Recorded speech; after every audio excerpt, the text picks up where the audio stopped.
আজকে আমার জায়গায় তোমার বৌমা যদি এরকম সারাদিন অন্য কারোর সাথে গলায় লাভ বাইট বানিয়ে নিয়ে আসতো, তুমি মেনে নেবে? মেনে নেবে? আমার জায়গায় তুমি হলে মেনে নেবে? আমার মা ছাড়লাম, তুমি মানবে? তুমি মানবে? তুমি বৌমা, তোমার বৌমার দরকার নেই, তুমি বাড়ি যাও। হতে পারে আমি আমার বন্ধুর সাথে গিয়ে যা খুশি তাহলে গলায় সব কি যা খুশি তাই হবে। আমি চুলকে করি, কেউ এসে করে আমার চুলকানি হয়, যা হবে সে চুলকানো হয়। তুমি বলছো তো লাভ বাইট হয়, তুমি তোমার বোঝা নিঃসদা রাস্তায় চলে যাও, তোরম ভাবে আমার মা মেনে নিতে পারে। মানবা কি মানবা না? ওর মা মানলে তো বলে দিক মেনে নেবো, আমার মেয়ে যা খুশি করবে বলে দিক। বললামই তুমি মেনে নেবে? এখানে রয়েছে ওইখানে তুমি দেখতে আসবে। মানে আমি ওর বউ বোন না। তো ওর মার কথা হচ্ছে শুনে নিলে তোমরা যে আমার মেয়ে আমার বাড়িতে থেকে যা খুশি করবে আমি দেখতে যেতে পারবো না। তার মায়ের কথা হচ্ছে তোমার মানার কোনো দরকার নেই, তুমি ছেড়ে দাও। কিন্তু আমি এতদিন ধরে বলিনি, কেন বলিনি তার পিছনে একটা কারণ। দেখো, সবার বাড়িতেই ভাই বোন থাকে, আমার বাড়িতেও বোন আছে। আজকে সেই জিনিসটা, ঘটনাটা যদি আমার সাথে আমার বোনের সাথে ঘটতো, তাহলে যে আমার বোনের পথে কি যেত সেটা আমিও জানি। আর তোমরা অনেকেই আমাকে গালাগালি দিচ্ছ, আমার মাকে দিচ্ছ, আমার বোনকে দিচ্ছ যে তোমাদের আমার বোনের জন্য বা এরম হয়েছে বা আমার মায়ের জন্য হয়েছে।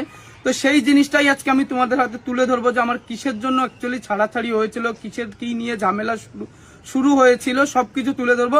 এতদিন চুপ করেছিলাম তার পিছনে এটাই কারণ যে আমি চাইনি এতদিন যে আমি একটা মেয়ে মানুষকে সোশ্যাল মিডিয়ায় খারাপ করি। কেন কি আমার বাড়িতেও বোন আছে, তার জন্য আমি তাকে খারাপ করতে চাইনি। কেন করতে চাইনি? যে একদিন হলেও আমি তাকে ভালোবেসেছিলাম, তার জন্যই আমি তাকে কোনোদিন সোশ্যাল মিডিয়ায় খারাপ করতে চাইনি। কিন্তু আজকাল ও যা শুরু করেছে, আমি আর সেই জিনিসটা না তুলে ধরে পারলাম না।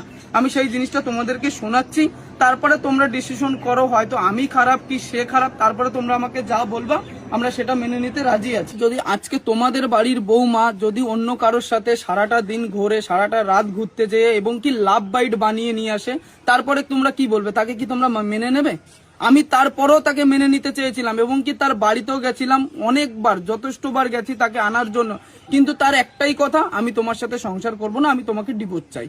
কিন্তু হয়তো তোমরা এখন ভাবতে পারো যে এই কথাগুলো হয়তো আমি বানিয়ে বানিয়ে বলছি, তোমরা হয়তো আমার কথায় বিশ্বাস করবে না, কিন্তু আমার কাছে সব প্রমাণ আছে। সেই প্রমাণটা এবার আমি তোমাদেরকে শোনাবো। তো চলো গাইজ, এবার আমি তোমাদের রেকর্ডিংটা শোনাই। এই যে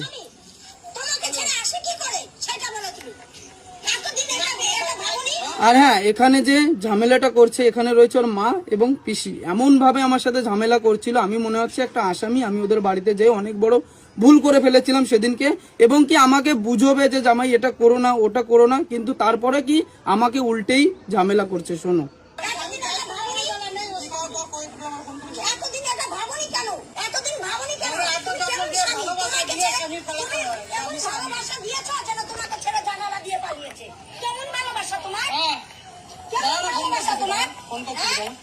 ভালোবাসলে মানুষ বাড়িতে নাই, বাড়িতে জানো তামাশা না করা, এটা তোমার